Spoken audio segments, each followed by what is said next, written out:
guys, in this video, I'm going to show you how to add a star rating system in Notion.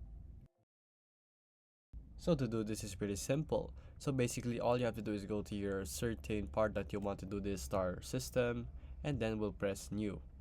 Not new actually, actually just this plus button. And then from there we'll have our star rating. So there we have our star rating now. So from there we can do, oh my gosh, where is it? So here actually, so you select a property right here. So we select the property and then we press select and then select the emoji. So a star would be really sensible. Type is select manual, sort manual, and add an option. So we're just gonna add our emoji right here. So let's just open up our emoji tab right here. So replace the 1 star. So we do it again, 2 star. So we'll just copy and paste this so it's easier. So let's just add more. So there, and then there, and there you go.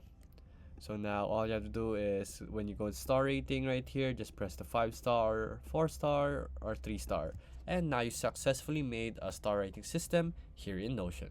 So if this video was helpful, please hit the like button and don't forget to subscribe.